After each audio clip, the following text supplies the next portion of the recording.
Saga Storyfy présente Un crime parfait, écrit par Sébastien Théveny, lu par Baptiste Marier. Un crime parfait.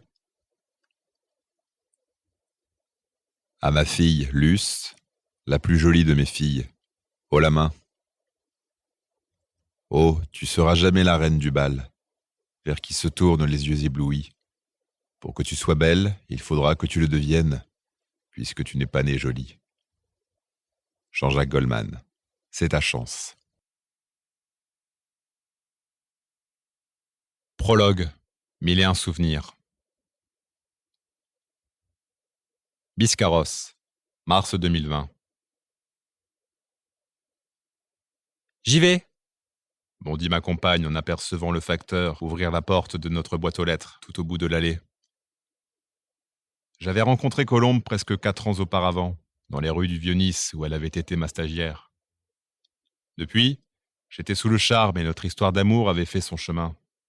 Nous avions allègrement franchi le cap de la vie à deux. D'abord chacun de notre côté, moi à Paris et elle à Nice, le temps pour elle de terminer ses études et pour moi d'asseoir ma situation professionnelle. Enfin, grâce à ce que j'avais pu épargner du pécule versé par Lucie Lacassagne à la mort de son mari Charles, j'avais bénéficié d'un apport non négligeable pour acquérir cette petite maison sous les pins, à quelques pas du lac de Biscarrosse, un endroit dont nous étions tombés amoureux lors d'un séjour de vacances. Colombe réapparut dans le salon, brandissant le colis tant espéré. « Il est arrivé !» triompha-t-elle en me rejoignant sur le canapé où je terminais de rédiger sur mon ordinateur un article pour le magazine New Business in France, pour lequel je bossais désormais à distance. « Allez, déballe-le, t'en crèves d'envie. » L'enveloppe fut déchirée, en moins de 2, et le Graal tant attendu surgit, tout pétant de couleurs, tout brillant. Le livre photo de notre séjour en Guadeloupe en février-mars 2020, quelques jours avant le début du confinement. Nous avions eu la chance de passer une semaine sur l'île avant que la France ne se recroqueville sur elle-même pour cause de Covid-19 et avions été à 2 doigts de rester coincés aux Caraïbes, ce qui n'aurait pas été pour nous déplaire. Un séjour formidable, dans un bungalow à Désé, d'où nous étions revenus avec des souvenirs plein la tête de sensations fortes, de rencontres sympathiques, d'apéros mémorables et l'envie chevillée au corps d'y retourner dès que possible. Les souvenirs iraient s'estompant, année après année, se réduisant à quelques images, senteurs, émotions. C'était pour parer à cela que Colombe avait sacrifié des heures à trier des centaines de photos, à les classer par jour, à les comparer avec les pages de notes qu'elle avait prises sur place pour être sûre de ne pas oublier les noms de lieux, de sites, de ne pas s'en mêler plus tard les crayons en voulant nous remémorer ce séjour. Cette masse d'images s'était métamorphosée en un livre imprimé d'une centaine de pages que nous parcourûmes avidement, assis côte à côte en tailleur sur le canapé. Page après page, nous revivions Guada. 1001 souvenirs, 1001 couleurs. Des images, des mots, des rires, des questions. Étalés sur plusieurs compositions à la fin du livre au papier glacé, les dizaines de clichés de la montée en groupe au sommet de la soufrière. Notamment celui où nous posions fièrement devant le volcan dont le cône vert était coiffé de fumerolles soufrées qu'expulsaient les cratères. Enfin, cette curieuse photo sur laquelle buta Colombe. Les sourcils froncés, signe chez elle d'une intense cogitation, un questionnement intérieur aussi bouillonnant que la bouche de la soufrière. Et cette phrase énigmatique qu'elle lança, presque pour elle-même, tant elle semblait perdue dans ses pensées. « Jérôme, je crois qu'on a failli mourir là-bas. » « Qu'est-ce que tu racontes ?» sursautai-je. Colombe était devenue blême. Elle tremblait à demi. Elle reposa le livre photo, se leva comme mue par une soudaine intuition et se dirigea vers le bureau. Elle en revint avec son ordinateur portable dans les bras, le navigateur ouvert sur sa messagerie. « Tu te souviens de cet email que j'ai reçu en retour de l'un des miens, il y a quelques jours ?» Je le parcourus. « Bien sûr que je m'en souviens. »« Eh bien, maintenant, regarde ça. » Elle se reconnecta à son compte Facebook, effectua 2 recherches parmi les profils, cliqua sur les résultats et me les présenta à l'écran. « Alors, qu'est-ce que tu dis de ça ?» À mesure que je découvrais les derniers posts publiés sur lesdits profils, je me décomposais. À l'issue du dernier mot, je balbutiai. « C'est complètement dingue. Comment c'est possible ? C'est trop exceptionnel pour n'être qu'une coïncidence. Tu te rends compte? Autant de morts de cette façon en un si court laps de temps? C'est quasiment impossible statistiquement. La loi des séries, peut-être, tempérai-je. Du style, pas de bol, les gars? J'y crois pas. Quand même, ça me terrifie cette histoire. Surtout quand on découvre l'identité des morts, ça fait froid dans le dos. J'ai peur, chérie. Peur de quoi? Voyons. Eh bien, je ne sais pas. Peur qu'on soit les suivants sur la liste. Mais bon sang, de quelle liste tu parles? Tu délires, là. J'aimerais bien que ce ne soit qu'un délire de mon imagination galopante, mais, encore une fois, c'est coïncidence. Nous aussi, on se trouvait là-bas, en même temps qu'eux. Et alors? On n'a rien à voir avec eux, hormis le fait de nous être retrouvés en vacances au même endroit, la même semaine. C'est un hasard, tout simplement. C'est comme si tu me disais, un tel est mort, tel autre aussi, et il se trouvait sur la liste des passagers dans le même avion que nous. Tu crois vraiment que les 500 autres passagers du vol devraient craindre pour leur vie? Du délire, de la fiction, je te dis. Colombe cogitait, tendu. Quand même, j'ai besoin de comprendre cette histoire de fou. Je vais enquêter. Ça me rassurera. Ou pas, ironisai-je. Je savais que maintenant que Colombe avait cette idée en tête, elle ne lâcherait rien avant d'être parvenue à élucider l'affaire. J'étais loin d'imaginer dans quelle drôle d'histoire cela allait nous mener. Regardons une nouvelle fois les photos, proposa-t-elle. Je me dis que ça nous rafraîchira peut-être la mémoire, qu'à l'appui des images, on se remémorera des moments, des petits riens auxquels on n'aurait pas prêté attention sur place. Le dénominateur commun à ces morts me paraît évident. Notre semaine en Guadeloupe. On a forcément raté quelque chose. Tu te montes le bourrichon, ma chérie. Jérôme, s'il te plaît, tu connais mes fameuses intuitions. Oui, je sais, ok. Comment tu veux procéder? Abdiquai-je. On rouvre cet album et mon carnet de notes, on scrute les photos, on relit ce que j'avais écrit. Bref, on revit jour après jour notre semaine de vacances. Je suis persuadé qu'on va découvrir ce petit rien qui nous a échappé. Pour comprendre l'origine de ces morts, le pourquoi, le quand, le qui et surtout le comment, je ne pus que m'incliner devant la volonté de Colombe.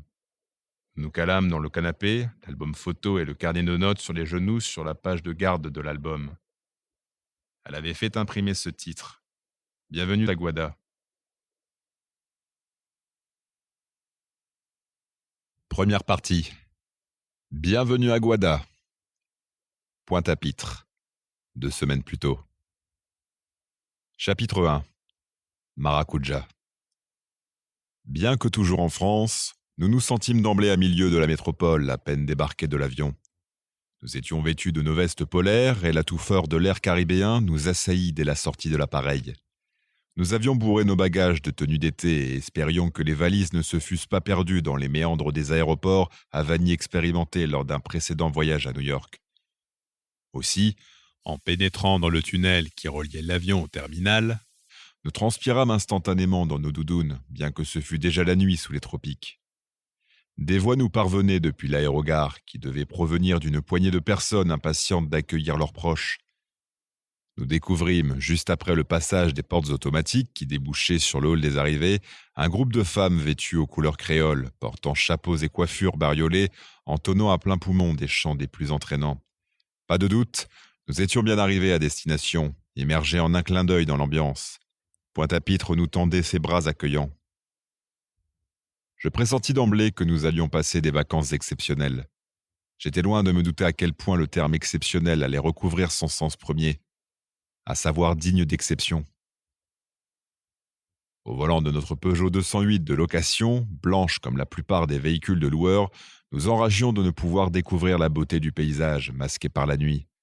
Une petite heure plus tard, grâce aux indications du navigateur de mon smartphone, nous pénétrions sur le domaine des Bougainvillets, sur les hauteurs de Désé.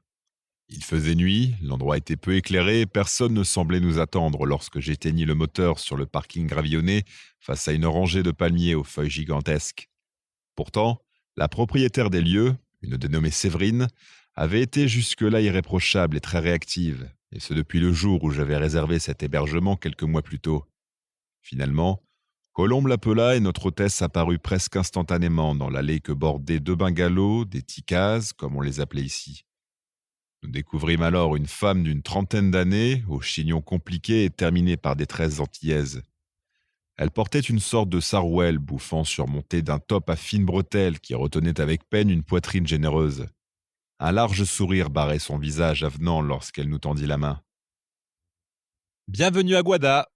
pensa-t-elle. « Vous avez fait bon voyage ?»« Merci.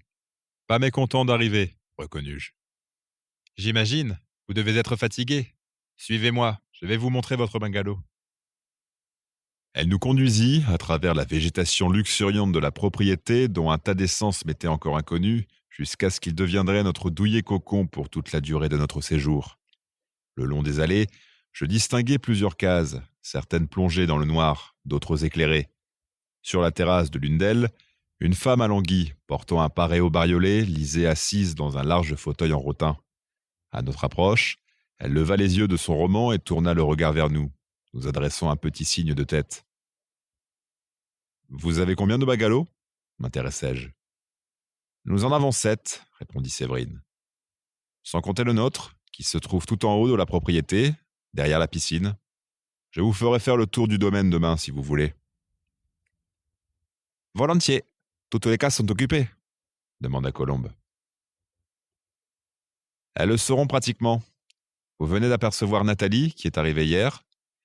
Les arrivées s'étalent jusqu'à demain soir, après quoi, si vous le souhaitez, je pourrais vous proposer quelques sorties groupées. J'ai de bonnes adresses et de bons plans. » « Avec plaisir. En attendant, une bonne nuit de repos ne peut pas vous faire de mal. Avec le décalage horaire, il n'est pas loin de 3 heures du matin pour votre horloge interne. Je suppose que vous le sentez, » plaisanta notre hôtesse en posant le pied sur la terrasse de notre bungalow. J'acquiesçai d'un sourire entendu, mes cernes devaient eux aussi témoigner de mon état de fatigue. « C'est trop mignon, » s'extasia Colombe. « C'est la cuisine, en fait. » « Oui, ici la plupart des cuisines ouvrent sur l'extérieur. Elles font partie de la terrasse. C'est normal, il fait doux toute l'année à Guada. » « Guada, c'est le diminutif de Guadeloupe ?»« On peut dire ça, c'est du créole. Vous verrez, c'est assez ludique de découvrir les noms des lieux en créole. Je vous en laisse la surprise. En attendant, bienvenue dans votre case, Maracuja. » « C'est du créole aussi ?»« Oui, ça désigne le fruit de la passion. J'espère qu'il sera le symbole de votre séjour chez nous, » glissa Séverine avec un clin d'œil. « C'est votre voyage de noces ?»« Nous ne sommes pas mariés, » sourit Colombe. « Désolé, cela ne me regarde pas, » ajouta notre hôtesse. Elle nous montra l'intérieur de notre case, nous expliqua comment utiliser la climatisation, nous conseilla de bien penser à tirer les voilages de la moustiquaire si nous ne voulions pas finir la semaine dévorés par les moustiques et les yen-yen. Les yen-yens ? Des moucherons minuscules qui ressemblent à des moustiques et qui piquent non-stop. On n'a pas assez d'une semaine pour s'y habituer. Merci pour le tuyau, on va rester vigilants. Lorsqu'elle eut fini son tour du propriétaire, Séverine nous souhaita une excellente première nuit, tout en s'éclipsant par la cuisine terrasse. Je vous donne rendez-vous demain matin ? Je passerai vous voir pour vous indiquer quelques pistes de choses à voir et à faire sur l'île. À moins que vous ne souhaitiez vous joindre à nous. J'ai déjà prévu un programme pour mes résidents. Vous me direz si cela vous tente. Pas trop tôt quand même, avertis-je. Vu notre état de fatigue, je pense que demain ce sera grasse matinée. Ne parlez pas trop vite, Jérôme. C'est bien Jérôme, n'est-ce pas ? Oui, c'est bien Jérôme. Mais pourquoi dites-vous ça, m'étonnai-je. Parce qu'avec le décalage horaire, je vous fiche mon billet que demain, vers 5 ou 6 heures, vous serez déjà réveillé et pimpant. Les paris sont ouverts, la provoqua-je gentiment. Ici, on se couche tôt et on se lève tôt, comme le soleil. Bonne nuit. Je me laissai choir sur le grand lit dont la moustiquaire était ouverte, chaque voilage enroulé autour d'un des 4 montants de la boiserie, le tout se rejoignant en un ciel de lit vaporeux qui m'évoquait les baldaquins d'antan, de ceux que j'imaginais tout à fait dans les romans du XVIIIe siècle, comme les liaisons dangereuses de Chauderlos de Laclos. « Madame la marquise de Merteuil, gloussai-je à destination de Colombe, me feriez-vous l'honneur de vous étendre à mes côtés sur cette couche moelleuse affolant ?»« Mon cher vicomte de Valmont, me rétorqua ma belle, je ne m'allongerai contre vous qu'à la condition sine qua non que vous alliez sans délai procéder à votre toilette. En un mot, mon tendre, vous empestez le sconce. Face à cette répartie cinglante, je ravalai mes envies de luxure et filai à la douche, tentant une dernière approche. On ne sait jamais, sur un malentendu, comme aurait dit Jean-Claude Duss. Me rejoindriez-vous sous une pluie tropicale rafraîchissante? Puisque cette douche ne bénéficie pas des dimensions des douches à l'italienne du Nigresco, et compte tenu de ma fatigue, je vous en laisse la pleine jouissance en toute intimité. Nous aimions, Colombe et moi, jouer verbalement à la manière des libertins de la clos. Mais ce soir, rien à faire. Elle ne me suivrait pas jusque sous la douche. Une demi-heure plus tard, la moustiquaire était déployée, la climatisation ronronnait et les oiseaux s'en donnaient à cœur joie dans la nuit caribéenne. Il était à peine 23 heures à Désé que nous dormions déjà à point fermé. Chapitre 2. Les récités de mémoire. Un bien joli petit couple, songeait Séverine en quittant le bungalow Maracuja. Ils ont l'air très amoureux, ces deux-là. Le fruit de la passion leur ira comme un gant. L'hôtesse remonta l'allée menant à son bungalow qui, d'ailleurs, n'en était pas vraiment un. À l'inverse des logements loués aux touristes, sa demeure n'était pas toute de bois mais aussi faite de pierre. Un ensemble harmonieux, d'aspect colonial, démontrant sans conteste que les affaires devaient bien tourner. Un tel terrain, 7 bungalows, une maison de maître, une piscine bordée d'un bar aux allures de paillotes, une végétation débordante et parfaitement entretenue, Séverine pouvait être fière de son investissement. 33 ans à peine et déjà une belle situation. Elle se félicitait parfois des choix de vie qu'elle avait opérés pour en arriver là, si jeune. Elle aussi fit la droit à la douche. La moiteur des tropiques n'engageait pas à se mettre au lit sans passer par la salle de bain. Elle n'avait plus personne à accueillir pour ce soir. Nathalie était installée, les 2 petits jeunes aussi, et demain serait une grosse journée d'arrivées étalées. 4 autres touristes étaient attendus. Il lui faudrait finir de préparer les bungalows, arranger quelques ultimes préparatifs en compagnie des amis avec lesquels elle aimait travailler sur l'île. Il était toujours bon de s'entourer d'une petite équipe de fidèles, souvent des métros qui étaient, à l'origine, venus pour les vacances ou pour un job d'été ou toute une saison, puis qui avaient chopé le virus au point de ne plus avoir le goût de vivre ailleurs qu'ici. Séverine faisait partie de cela. Rafraîchie, drapée dans une sortie de bain légère comme les alizés, la jeune femme se regardait dans le miroir au-dessus du lavabo. Ce visage, ses traits, ses contours, elle s'y était habituée, mais il lui avait fallu du temps, près de 10 ans peut-être. Pour elle, les dates se confondaient, les souvenirs s'évaporaient, puis revenaient, repartaient, refluaient, comme le ressac sur la plage de Grand'Anse, non loin de là, qu'on entendait parfois lorsque les oiseaux nocturnes s'autorisaient une pause dans leurs concerts. Elle se tartina d'une crème de nuit naturelle qu'elle confectionnait elle-même avec des produits que l'île prodiguait à foison, comme cette huile de coco qu'on trouvait partout pour pas trop cher. Puis, avant de disparaître sous la moustiquaire, elle bifurqua par le bureau où elle prit place face à une ouverture. Pouvait-on appeler cela une fenêtre puisqu'elle ne possédait pas de vitrage, mais seulement un volet qu'on ouvrait verticalement et qu'on retenait par une cale de bois? De là, elle distinguait la côte en contrebas, le miroitement de la mer des Caraïbes sous la clarté de la lune montante. Pour un peu, elle n'aurait pas eu besoin d'allumer la lampe de bureau pour déchiffrer les pages du carnet qu'elle sortit d'un des tiroirs, celui qui fermait à clé. Cette clé qu'elle portait autour du cou comme un bijou exotique. Souvent, le soir, elle avait besoin de ce temps de solitude, son moment rien qu'à elle, lors duquel elle relisait quelques pages de ce carnet à la couverture usée, patiné par les ans et les très nombreuses caresses des doigts qui l'avaient parcouru, manipulé. Les pages aussi avaient vécu. On sentait combien elles avaient été tournées, frottées. Certains mots paraissaient avoir été comme à demi gommés ou dilués par des salissures, des doigts gras sans doute ou des larmes, pourquoi pas. Ces carnets, dits intimes, n'étaient-ils pas les réceptacles des joies, des peines, des douleurs, des fantasmes, des désirs, des interrogations ou des espoirs de leurs propriétaires? Séverine parcourut distraitement quelques pages. Anciennes. Parmi les premières, celles-ci, elle aurait pu les réciter de mémoire tant elle les avait lues et relues, année après année, avec, à chaque fois, des sentiments mitigés. Puis elle avait effectué un bond de plusieurs pages, jusqu'à en atteindre une nouvelle, vierge. Il n'en restait d'ailleurs plus beaucoup d'immaculés, parmi la centaine que comptait le carnet. Soit il lui faudrait se résoudre à ne plus coucher ses émotions sur papier, soit elle devrait s'en procurer un nouveau. La fin d'une histoire ou le début d'une nouvelle? Au passage, elle fut encore une fois surprise de constater combien son écriture avait évolué au fil du temps. Entre celle d'il y a 10 ans et celle d'aujourd'hui, quelle différence?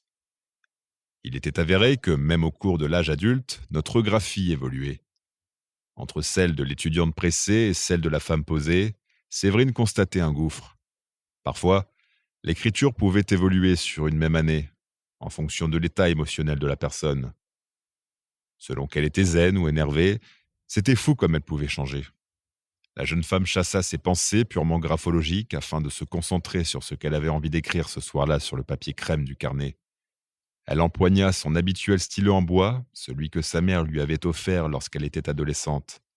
Elle aimait le contact de la matière, la manière que la bille avait de glisser délicatement sur le papier sans avoir à appuyer trop fort, la sensation que l'objet lui procurait entre le pouce et l'index.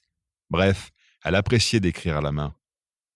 Elle noircit quasiment 2 pages d'une écriture serrée, pressée, comme mue par une urgence soudaine qu'elle n'aurait su expliquer. Plus que sa tête, c'était son cœur qui lui dictait les mots, lesquels apparaissaient presque de manière autonome sur les pages sans ligne du carnet. Oh, rien de très littéraire, c'était loin du roman qu'elle aurait rêvé savoir écrire. Ce n'était que pensées, émotions, images mentales transformées en mots et parfois en délire qui, à la relecture, lui semblaient totalement ineptes, comme sans doute ce qu'elle produisait ce soir-là. 10 minutes plus tard, elle fut tirée de sa rêverie par un grognement provenant de la chambre voisine, immédiatement suivi d'une voix à l'accent créole caractéristique. « Ma doudou, tu viens te coucher ou tu attends que je sois endormi ?»« Voilà, j'arrive, chaton. » Eusèbe, le chaton en question, avait plutôt la carrure d'un gros matou. Séverine soupira en renfermant son carnet, qu'elle rangea dans le tiroir auquel elle mit un tour de clé, et s'en fut rejoindre son doudou sous la moustiquaire. Chapitre 3. Un paradis sur terre. Notre hôtesse avait vu juste. Dès 5h30, alors que le jour coulait déjà par l'encadrement des portes et fenêtres du bungalow, nos yeux s'entr'ouvraient. Comme Séverine l'avait prédit, Colombe et moi nous sentions fringants et en pleine fringale, l'un de l'autre. L'atmosphère tropicale, la douceur des vacances, l'exotisme des Caraïbes. Quelle qu'en fut la cause, nous nous livrâmes dès le réveil à quelques coquineries, tout en nous souciant de n'être pas trop bruyants, tant nous craignions que les lames de bois de la case ne fussent pas suffisantes à couvrir nos gémissements. Cette séquence matinale nous laissa moites et comblés. Peu après, nous étions attablés sur la terrasse, un bol de café à la main, piochant parmi les énormes viennoiseries découvertes dans une corbeille d'osier que la propriétaire nous avait sans doute déposées discrètement durant notre sommeil. Je n'osais imaginer qu'elle pût surprendre notre séance d'acrobatie matinale. Lorsque Séverine apparut quelques instants plus tard, je n'eus pas le courage de lui demander à quel moment elle avait livré les croissants. « Merci pour les viennoiseries, » dis-je sobrement. « Bien dormi ?» nous demanda-t-elle avec un large sourire entendu. « Comme des bébés, » confirma Colombe. « Vous aviez raison, nous nous sentons en pleine forme. »« Génial ? Bien. Génial. Bien, je ne vous dérange pas ? Je sais qu'il est tôt, mais l'avenir appartient à ceux qui, justement... Je vous ai apporté une carte de l'île. Je vous propose de vous expliquer 2 ou 3 choses importantes, de vous donner quelques conseils et astuces utiles, ce qui peut s'avérer incontournable à faire, à voir, etc. Après, je vous parlerai de ce que j'organise moi-même avec des amis de confiance pour le petit groupe des locataires de la semaine.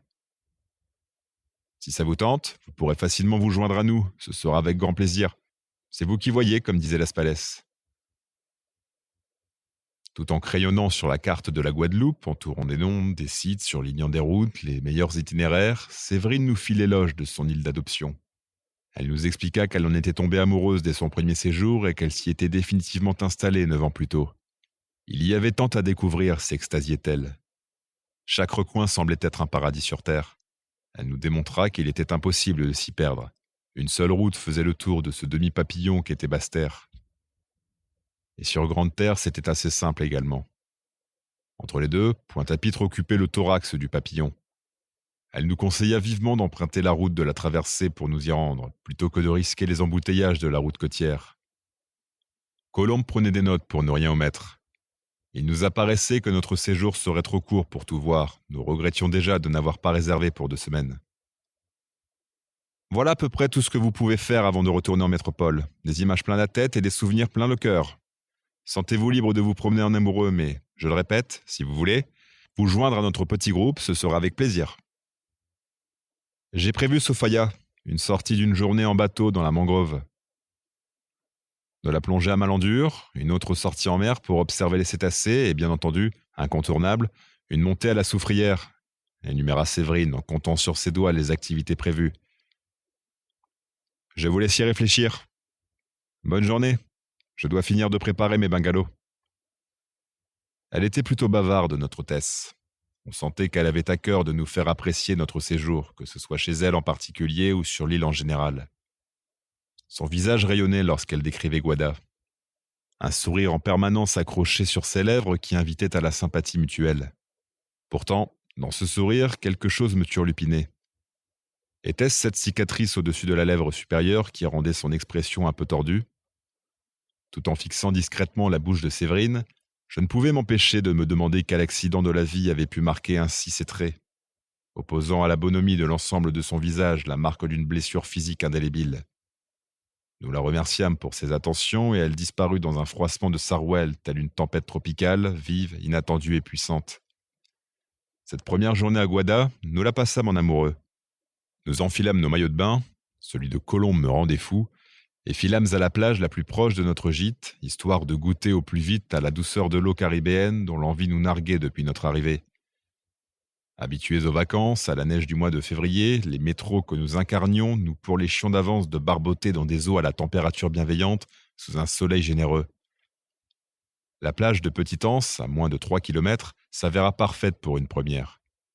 Une plage nichée dans une petite crique, quelques palmiers sous lesquels s'abritait du soleil, une eau claire peuplée de bancs de poissons colorés que nous admirâmes avec nos masques à tuba achetés pour l'occasion, un décor idyllique pour le couple que nous formions. Au déjeuner, nous fîmes honneur à la gastronomie locale, nous délectant d'acras trempés dans de la sauce chien en guise d'apéritif et d'un colombo de poulet à tomber accompagné d'un planteur de circonstance. Dans l'après-midi, à l'heure où la sieste remportait un maximum de suffrages, nous visitâmes Désé, son petit port, sa rue principale et le jardin botanique qui, nous l'apprîmes dans les guides, se tenait à l'endroit où, 30 ans plus tôt, Coluche possédait une villa. C'était d'ailleurs de l'histoire ancienne, qui s'était mal terminée et que les locaux avaient fait le choix d'oublier. Nous revînmes en fin d'après-midi au gîte des Bougainvillés, ravis de notre journée et décidés à nous prélasser au bord de la piscine du domaine.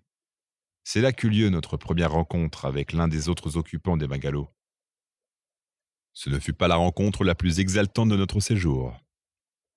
Serviette éponge sur l'épaule, nous avions pénétré dans l'enceinte de la piscine de Séverine, dont les locataires pouvaient jouir à loisir de 7h à 18h. Ce dont nous n'avions pas l'intention de nous priver. Une personne se trouvait déjà là, allongée sur un transat, chapeau de paille sur la tête, enroulée dans un paréo vaporeux, crayon en main, vraisemblablement concentrée sur la réalisation d'une quelconque grille de mots fléchés. À vue de nez, elle pouvait avoir une 50aine d'années, son paréo masquant à peine une plastique qui n'avait rien à envier aux jeunes femmes d'aujourd'hui. Son air un peu guindé me laissa imaginer une jeune veuve du 16e arrondissement de Paris, allez savoir pourquoi. Ce ne fut que lorsque nous la saluâmes qu'elle se rendit compte de notre présence. « Ah, bonjour !» sursauta-t-elle. Mais ce fut tout. Je supposais qu'il devait s'agir de Nathalie, la touriste arrivée un jour avant nous. Nous n'osâmes pas la déranger et barbotâmes une bonne vingtaine de minutes dans le bassin, l'observant malgré tout du coin de l'œil, prenant garde à ne pas l'éclabousser par nos jeux aquatiques et nos étreintes discrètes sous l'eau. Sans nous prêter la moindre attention, elle poursuivait son activité de cruciverbiste avec application, relevant la tête de temps à autre de son ouvrage. En sortant de l'onde bleue, je ne pus m'empêcher de longer d'assez près son transat, jetant un œil aiguisé sur ce qu'elle était en train de faire, ma curiosité naturelle prenant le dessus sur la bienséance. Je m'étais fourvoyé quant aux mots croisés. Ce n'était pas un magazine de jeux qu'elle tenait sur ses genoux repliés, mais un carnet à dessin canson, sur lequel elle laissait courir son crayon à papier, de belle manière, je dus l'admettre. Sous ses doigts, se trouvait reproduit le paysage que nous pouvions admirer depuis la piscine. La végétation tropicale luxuriante, les toits en tôle des bungalows et, dans le lointain, La côte, un voilier, puis l'horizon. Cette femme avait un fameux coup de crayon, une véritable artiste. Ce qui me surprit le plus sur son crayonné fut la silhouette qu'on devinait au premier plan. Une jeune femme à demi immergée dans la piscine qui possédait tous les traits de ma colombe chérie. Me faisais-je des idées, tellement épris que je voyais le visage de ma belle un peu partout, y compris dans un dessin qu'une inconnue était en train de réaliser? Durant tout le temps que nous avions passé à la piscine, la dessinatrice n'avait pas quitté son transat, indifférente à la chaleur ambiante, et elle s'y trouvait encore lorsque nous quittâmes l'enceinte peu avant 18 heures. Nous voulions prendre une douche et nous changer avant de rejoindre Séverine à l'apéritif dînatoire de bienvenue qu'elle organisait pour l'ensemble du groupe, le soir même au bar de cette piscine. En route vers notre bungalow, nous croisâmes justement notre hôtesse, escortant un nouvel arrivant, un jeune homme d'une trentaine d'années, beau gosse de type surfeur aux muscles secs et au sourire ultra bright. Il ne devait pas laisser les femmes indifférentes, ce que le regard de Colombe à son égard me fit comprendre avec une pointe de jalousie. Chapitre 4. Un air de Begin. La musique parvenait jusqu'à notre case Maracuja, annonçant le début des festivités qui se déroulaient au bar de la piscine. Nous avions hâte de faire la connaissance des autres touristes de la semaine, ceux que nous aurions pour voisins durant quelques jours. L'idée de notre hôtesse me parut excellente. Réunir l'ensemble des occupants des bungalows dès le début du séjour ne pouvait qu'aider à créer des liens. Ce fut d'autant plus vrai que le rhum et ses cocktails dérivés allaient faire office de désinhibants. Souvent, l'alcool déliait les langues et gommait les timidités.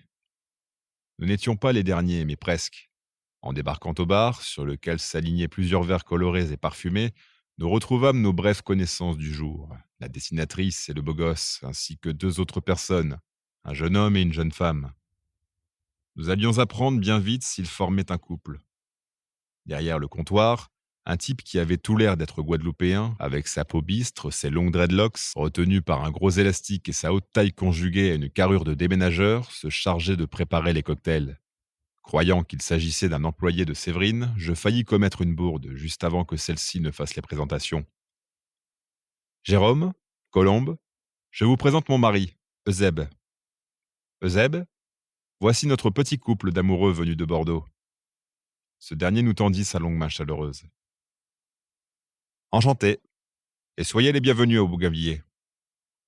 Je vous sers quelque chose? Punch coco, planteur, petit punch, rhum sec, morito? C'est quoi le plus doux? Voulut savoir Colombe. Si vous voulez mon avis, il faut y aller à douce allure. Commencez donc par le planteur. C'est plein de bons jus de fruits frais récoltés sur l'île. Vendu. Je suivis l'avis du chef S cocktail et m'emparai d'un verre aux reflets bordeaux attrayants. Un air de Begin s'écoulait langoureusement des enceintes de la Chanifi qui trônait sur l'une des étagères derrière le bar. Un rythme entraînant qui faisait ondoyer les hanches des femmes et les épaules des hommes. Discrètement pour certains, plus franchement pour d'autres, comme c'était le cas pour Euseb que les notes enflammaient naturellement, derrière son comptoir. Nous étions donc 8 pour le moment, à déambuler autour du bar ou le long du bassin, chacun encore un peu timide pour aborder les autres. Heureusement, Séverine, en parfait amphitryon, fit les présentations alors qu'arrivait une nouvelle personne, un bel homme d'une cinquantaine d'années, cheveux gris, soigneusement coiffés, sourire de représentant de commerce, silhouette élancée. « Ah !» s'exclama notre hôtesse. « Il ne manquait plus que vous, Jacques. »« Désolé, » s'excusa l'arrivant. « Taratata, nous sommes en vacances, non? Et puis, comme il est écrit dans la Bible, les derniers seront les premiers. » « Ce n'est pas de Céline Dion, ça ?» lança une voix masculine.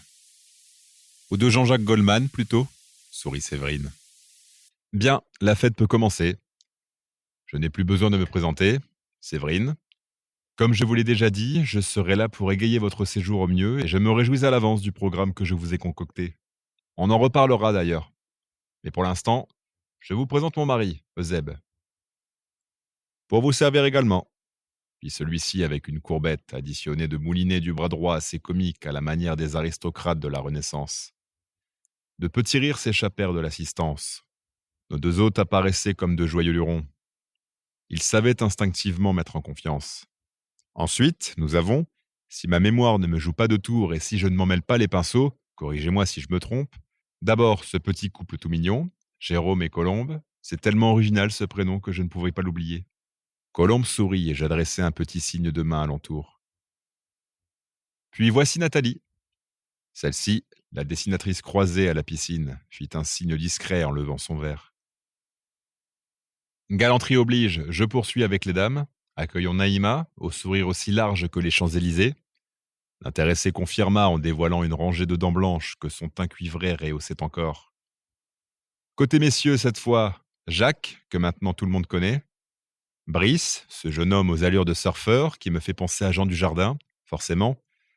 Et enfin Grégoire. Grégory, corrigea ce dernier, un type à l'air dur qui arborait une casquette portée à l'envers, façon Eminem. Pardon, Grégory. Voilà, je savais bien que je n'aurais pas la note maximale à mon examen de rentrée, plaisanta Séverine. Ce qui fait que nous sommes au complet pour cette semaine. Il ne nous reste plus qu'à trinquer à vos vacances, en souhaitant qu'elles soient les plus belles de votre vie. Mais pour moi, il ne fait aucun doute qu'une fois goûté à Guada, vous n'aurez qu'une seule envie, y revenir. Santé. Elle leva son verre et nous trinquâmes avec plaisir. Au fait, quelqu'un parmi vous est-il déjà venu en Guadeloupe? Des hochements de tête, des négations. Seule Nathalie précisa. J'ai eu l'occasion de venir dans les Caraïbes 2 fois, mais c'était en République dominicaine et à la Martinique. Pas si loin finalement. Mais pas si beau, pérora Eusèbe, défendant son île. Monsieur est chauvin, minauda la dessinatrice. Monsieur est fier de sa Guadeloupe natale, et il choqua son verre de tiponge contre le panteur de Nathalie, comme pour mettre fin aux hostilités verbales dans la bonne humeur. Peu à peu, l'ambiance se détendit, chacun prenant ses marques, bien aidé en cela par Séverine et Eusèbe qui passaient de l'un à l'autre afin d'échanger quelques mots, d'apprendre à nous connaître et de raconter comment ils avaient imaginé et créé leur domaine touristique, parfaitement intégré dans le paysage, en totale harmonie avec la nature. On aurait d'ailleurs pu le qualifier de complexe éco-responsable. Nous profitâmes de ce moment pour nous approcher de la dessinatrice entrevue cet après-midi, qui nous apparut alors un peu plus avenante que tout à l'heure, au bord de la piscine. Nathalie, c'est bien ça? L'abordai-je en levant mon verre de planteur. Vous êtes artiste? Sans vouloir vous espionner, je vous ai vu dessiner. Vous me paraissez avoir un fameux coup de crayon. Merci. Je suis une passionnée des arts et, c'est vrai, j'aime bien le dessin. Lorsque le paysage est splendide, c'est forcément très inspirant. Elle acheva sa phrase en coulant un regard gourmand vers Colombe et aspira à la paille une large gorgée de son cocktail irisé. J'aime les belles choses, ajouta-t-elle avec un sourire en coin. Je vis ma compagne rougir sous le compliment. Colombe n'aimait pas se retrouver au centre des attentions, elle était très timide, surtout en présence d'une quasi-inconnue qui la détaillait du regard, des pieds à la tête. Vous exercez dans le domaine du dessin, peut-être? Intervins-je pour couper court au malaise latent de Colombe. On peut dire ça, en effet. Je suis dans les arts plastiques. Génial. J'ai toujours été admiratif des personnes dotées d'un talent artistique, quel qu'il soit. Et précisément, vous touchez à quoi? Dessin, peinture, sculpture, gravure? Un peu tout cela, oui. Comme je voyais bien que ma conversation ne l'intéressait pas outre mesure, je m'excusai. Pardonnez-moi, je suis journaliste alors. Vous comprenez, j'ai la fâcheuse habitude des questions, des interviews. Je suis curieux de nature. La curiosité est parfois un très vilain défaut, Jérôme. Laissa planer Nathalie, accompagnant sa phrase d'un clin d'œil équivoque et s'éloignant vers le bar avec un significatif Excusez-moi. Colombe vint se coller à moi et me glissa à l'oreille. Pas très avenante, la madame. Ouais, et quelque chose dans son regard me met mal à l'aise. Nous étions obligés de parler fort pour nous faire entendre par-dessus la musique débitée par la chaîne IFI où émanait Party Rock Anthem, le tube des LMFAO. Party Rock in the house tonight, everybody just have a good time, yeah. Une chanson rythmée qui entraînait Eusèbe dans ses déhanchements que sa nature créole exprimait à merveille, suscitant dans les yeux des femmes présentes des étincelles, d'admiration à ce qu'il me semblait. Puisque la dessinatrice nous avait plantés comme 2 ronds de flanc, là au bord de la piscine, nous nous dirigeâmes vers Naïma, laquelle grignotait avec délectation un acra qu'elle avait trempé dans de la sauce créoline. Délicieux ces acras, aborda Colombe. À tomber, oui. La jeune femme, aux traits maghrébins délicats, allait sans doute plaire énormément à Nathalie, qui avait l'air de tant apprécier la beauté physique. Teint cuivré, yeux en amande, lèvres fines, chevelure noire, ondulée cascadant jusqu'aux épaules, une Cléopâtre des temps modernes. Naïma nous a paru beaucoup plus avenante que notre précédente interlocutrice. Elle devait avoir sensiblement l'âge de Colombe, près de la trentaine. Elle nous apprit qu'elle résidait à Strasbourg, où elle exerçait comme animatrice et médiatrice sociale pour un foyer de travailleurs handicapés en réinsertion. Elle adorait son métier, une tâche noble qu'elle nous dépeignit avec passion, celle d'aider les plus démunis, les moins socialement favorisés, et laisser pour compte ce que la vie n'avait pas gâté au départ. La jeune femme semblait dotée d'une empathie exceptionnelle. Elle me donna l'impression d'être une belle personne, au sens moral du terme. En fait, Naïma paraissait belle à l'intérieur comme à l'extérieur. Faisant suite à LMFAO, les Zouk Machines scandaient à présent à nos oreilles leur immortel tube Maldon. Le trio de chanteuses, originaires de la Guadeloupe, entraînait dans la danse les nouveaux vacanciers des Bougainvilliers. Nettoyer, balayer, astiquer, casela toujours pimpant, bar manier, bar lamou, et poupou, un café en chantant. Les cocktails préparés par Euseb contribuèrent à tous nous animer un peu plus, hormis Nathalie, qui semblait décidée à rester sur la réserve. Était-ce la timidité qui l'empêchait de se lier facilement au groupe? En revanche, Naïma se vit entraînée par Brice dans un zouk que ni l'un ni l'autre ne maîtrisait tout à fait, rendant l'ensemble assez comique.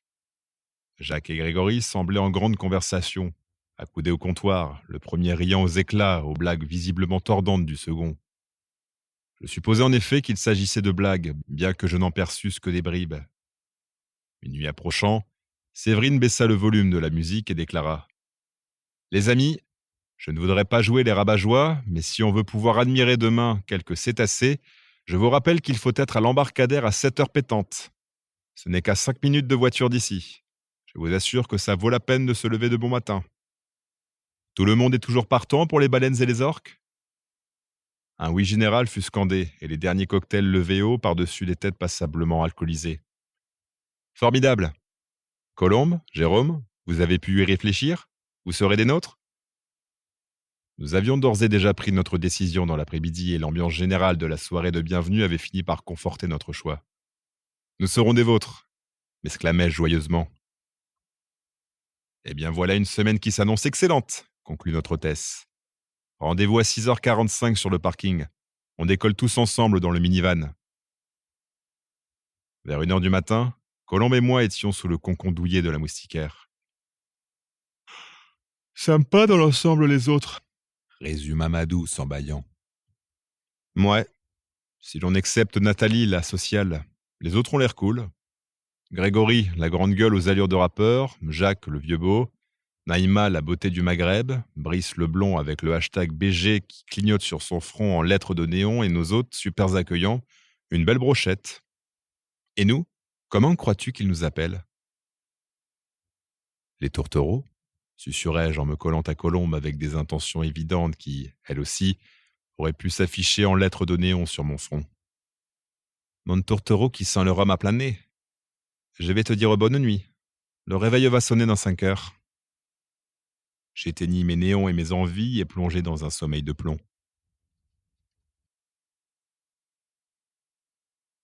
Chapitre 5. Tout le mépris qu'il portait. Super soirée, ma doudou, s'extasia Euseb en s'effondrant dans leur lit. Tu as assuré, comme d'habitude. Toi aussi, chaton. Tes cocktails et ta bande-son étaient au top. Tu viens te coucher ? Voilà le chaton noir. Laisse-moi 10 minutes. J'ai encore un peu de rangement à faire. Tu veux que je t'aide ? Non, ça va aller. Je ne serai pas longue. Séverine déposa un baiser sur le front de son homme et quitta la chambre, direction la cuisine. Elle termina de déposer les quelques plats qui restaient dans le lave-vaisselle, rangea une pile d'assiettes propres, remisa une paire de boîtes Tupperware au frigo, puis se lava les mains. Mais avant de rejoindre son mari, dont elle percevait déjà les ronflements éthérés, elle bifurqua par le bureau. Une soudaine envie de relire 1 ou 2 pages de son journal et peut-être d'y déposer quelques lignes. 10 minutes, pas plus, se convainquit-elle mentalement. Elle y passa finalement 1 heure. Dimanche, 19 mars 2012. C'est décidé, c'est ici que je vais finir ma vie. Du moins, ma 2e vie. Parce que la première est terminée, closed, finita. Je n'en veux plus de celle-là. Elle m'a trop fait souffrir. Je tire un trait dessus et je me tire. Du moins, je me suis déjà tiré le jour où j'ai acheté mon billet d'avion pour la Guadeloupe, il y a presque 2 ans. Aller simple Paris-Pointe-à-Pitre. Pour le retour, je n'avais encore rien déterminé à l'instant de déposer ma valise sur le tapis roulant du comptoir d'enregistrement. Mensonge, bien sûr que j'avais déjà décidé. J'étais résolu à m'éloigner de la métropole, à mettre le plus de distance possible entre moi et mon passé, entre moi et celle que j'étais avant, car je ne suis plus la même non plus. Avant, j'avais l'impression de ne pas être moi, alors qu'aujourd'hui, je me sens tout à fait moi-même. Bien dans ma peau, mieux dans mon corps, plus libre dans ma tête. Ici, à Guada, au cœur de toutes ces beautés de la nature, baigné par la douceur de vivre, par la philosophie tranquille des autochtones, par leur façon de ne pas juger les autres. Chacun est comme il est et tout le monde est respectable. Je me sens respecté, non jugé pour mon apparence. En métropole, c'était tout le contraire. Je pouvais lire dans le regard des autres tout le mépris qu'ils portaient à ma différence. Depuis, j'ai eu le bonheur de croiser la route de Zeb qui, lui non plus, ne m'a jamais jugé sur mon physique. Heureusement. Alors que lui est quand même, je dois bien l'avouer, plutôt du genre canon de beauté.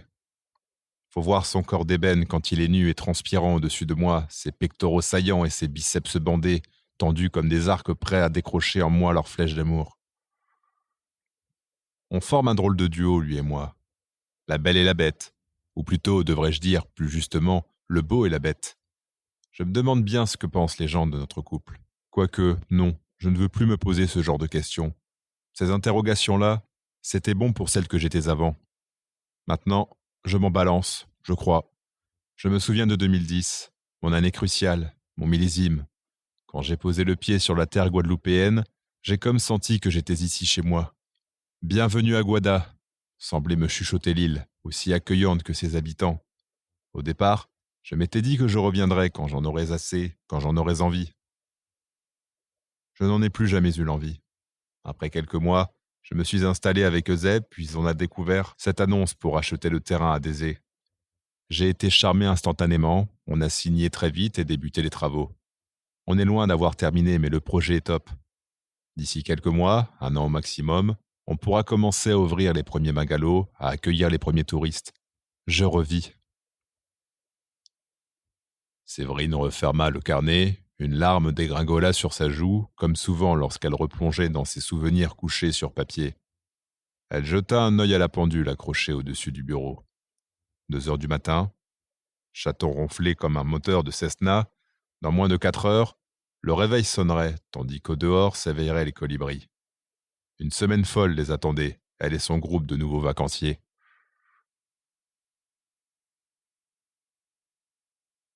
Chapitre 6. Les noires profondeurs. Les insinulements des colibris me tirèrent du sommeil avant le réveil programmé dans le mobile de Colombe. Se faire réveiller par les oiseaux plutôt que par les stridulations d'un appareil high-tech, qui est plus est dans un cadre aussi naturel que le domaine des bougainvillés, voilà qui me réjouissait et laissait augurer une journée magnifique. Debout, sac à rhum, lançai-je à ma partenaire de lit. J'étais d'humeur taquine, totalement réveillé, en pleine forme pour débuter cette journée qui, au vu de la lumière filtrant à travers les volets, s'avérait ensoleillée. En guise de réponse, je me ramassai en pleine tête un oreiller vengeur. À 6h45 pétante, nous rejoignions le groupe près du minivan de Séverine, déjà calé derrière le volant. À côté d'elle s'était installée Nathalie, qui répondit à notre salut général par un murmure inaudible et un imperceptible mouvement du menton. Les lunettes de soleil posées sur son nez n'empêchèrent de constater si ses yeux étaient bien ouverts ou encore alourdis par les planteurs de la veille. Au fond du véhicule, les jeunes de la bande avaient pris place. Naïma, encadrée par Brice et Grégory. Nous nous installâmes sur la banquette centrale près de Jacques. « Tout le monde est là ?» s'enquit la conductrice. « Alors c'est parti !»« Euseb ne vient pas avec nous ?» demanda Jacques. « Oh, il a déjà eu sa dose de cétacés depuis son enfance, et il a du boulot ici. Vous n'imaginez pas à quel point la végétation pousse vite chez nous. » Le trajet vers le petit port de pêche de Baillargent, un peu au sud de Désé, ne prit effectivement que 5 minutes. Le petit bateau de l'association qui organisait la sortie nous attendait déjà, 2 personnes, un jeune Guadeloupéen et une jeune fille rousse, s'afférant à faire le plein d'essence et à préparer le matériel nécessaire pour écouter et repérer les cétacés au large. Bienvenue à bord, nous accueillit la jeune femme. J'espère que vous allez tous bien. Je suis Vanessa, et voici Toussaint, notre pilote. Salut à tous, lança celui-ci. La jeune femme collecta nos chaussures et sacs à dos qu'elle enfouit dans un baril en plastique étanche avant de le déposer ensuite dans un coffre à la poupe du bateau. Quelqu'un se sent-il plus à l'aise avec un gilet de sauvetage ? Oui, moi. C'étaient les 2 premiers mots de la journée, peut-être les seuls de Nathalie. Vous ne nous accompagnez pas, Séverine ? Demanda Jacques. J'ai déjà fait des dizaines de sorties en mer et admiré pas mal de cétacés. Même si ça reste un spectacle magnifique, j'en ai eu ma dose. Je vous laisse au bon soin de Toussaint et de Vanessa. Le pilote tourna la clé de contact et le moteur à hélice se mit à ronronner. Vanessa décrocha les cordes qui amarraient le bateau. Elle sauta dans l'embarcation comme un cabri tandis que celui-ci s'écartait lentement du ponton. J'avais toujours admiré le savoir-faire et l'habileté des gens de mer. Cela me rappela d'ailleurs les enfants à la Cassagne, leurs voiliers, leur sortie tragique au large de Nice un soir d'été de 1986. Je m'ébrouais pour chasser cette image qui n'était pas pour me rassurer. En dehors de notre groupe des Bougainvillais, la sortie comptait également un couple d'Allemands avec 2 enfants, tous aussi blonds et dodus les uns que les autres, mais tous très souriants. « Vous comprenez le français ?» leur demanda la jeune femme. « Sinon, je peux traduire en anglais, si vous préférez. »« Nein, pas besoin. Je comprendre, » s'aventura le père de famille. Une fois traversé le chenal, le pilote poussa le moteur, la proue du bateau se dressa, fendant les faibles vagues. Nous étions 12 au total sur le bateau, y compris Toussaint et son équipière. Assis sur 4 banquettes qui se faisaient face, les uns se tenaient fermement, les autres se laissaient aller au gré du tangage selon qu'ils avaient le pied marin ou non. Pour ma part, je m'agrippais alors que Colombe ne craignait pas de se mettre debout pour regarder au loin si un aileron apparaissait. Au bout d'une demi-heure de navigation à pleine vitesse, le pilote ralentit jusqu'à éteindre le moteur. « Vous avez vu quelque chose ?» s'excita Naïma, une main en visière au-dessus de ses yeux emplis d'espoir, scrutant l'horizon de bâbord à tribord. « Attends, mademoiselle, » sourit Toussaint, quittant son poste de pilotage. Il empoigna une longue canne au bout de laquelle tenait un rond métallique. On aurait dit un détecteur de métaux avec lequel certains promeneurs cherchaient d'hypothétiques bijoux ou pièces de monnaie égarées sur les plages, mais en 2 fois plus gros. « C'est quoi, cet engin ?» demanda Grégory. Le pilote partit dans un rire tonitruant. « Une de mes grandes oreilles. Plus sérieusement, il s'agit d'un sonar électronique qui va me permettre d'écouter sous l'eau. Avec ça, je peux entendre les cris des cétacés à des kilomètres à la ronde. » Joignant le geste à la parole, Toussaint immergea la canne, y connecta un appareil de mesure et d'écoute, puis requiert le silence. Après quoi il ajusta un casque audio sur ses oreilles et ferma les yeux. Nous l'entourions tous, subjugués. Qu'entendait-il dans ses grandes oreilles ? Le chant des baleines ou celui des sirènes ? Pour notre part, nous ne percevions que le clapotis de l'eau sous la coque du bateau. Seule Nathalie ne s'était pas avancée auprès du pilote. Elle s'était isolée à l'autre extrémité du banc et avait déballé son inséparable carnet de croquis. Là, tout le temps que dura l'écoute des profondeurs, elle fit courir son crayon sur l'une des feuilles. Un geste toujours aussi sûr et inspiré visiblement. Que dessinait-elle ? Le bateau ? Les vagues ? L'un ou l'autre d'entre nous ? J'aurais donné cher pour pouvoir l'espionner par-dessus son épaule, mais j'étais finalement trop intrigué par la procédure du pilote. Toussaint émit une grimace, tordant la bouche et secouant la tête latéralement. « J'entends rien du tout pour le moment. On va filer à 2 ou 3 000 miles au large. » Ce disant, il rangea son matériel dans un coffre près du poste de pilotage et relança le moteur. Nathalie enfouit son carnet sous son gilet de sauvetage, à l'abri des paquets de mer et des regards indiscrets. « Les jours se suivent mais ne se ressemblent pas, » sembla s'excuser Vanessa. « C'est la nature, on ne peut jamais prévoir. Avec le groupe d'hier, on n'a rien vu pendant 4 heures alors qu'avant-hier, on a pu observer des dauphins et des baleines. J'espère que ça va mordre aujourd'hui. Allez, c'est reparti. » Nous nous rassîmes tous, nous agrippant de nouveau afin d'éviter les mauvaises chutes, non tant en dehors du bateau qu'à l'intérieur. Le vent s'était légèrement levé et les vagues commençaient à enfler, obligeant l'embarcation à les fendre. Les gerbes d'eau salée nous éclaboussaient par intermittence, sans pour autant nous refroidir, tant l'air s'avérait déjà chaud. 10 minutes plus tard, Toussaint renouvela sa séance d'écoute sous-marine. Enfin, Il interpella sa coéquipière. Vanessa, tu peux brancher le haut-parleur, s'il te plaît? La jeune femme s'exécuta en expliquant. Toussaint aperçut des sons. Tendez bien l'oreille, vous allez entendre le chant des cétacés. Difficile de décrire ce moment d'intense communion avec la nature. J'avais déjà eu par le passé l'occasion d'écouter un CD de chant des baleines, une musique censée détendre l'auditeur stressé. Je me rendis compte ce jour-là, sur le bateau au large de Désé, que ce n'était rien en comparaison d'une expérience réelle. C'est bizarre, ces sons aigus comme des coups de langue contre le palais, s'étonna Jacques, attentif. Parce que ce ne sont pas des baleines. Nous espérons que vous avez apprécié cet aperçu. Pour continuer à écouter ce livre audio sur Google Play Livres, utilisez le lien dans la description de la vidéo.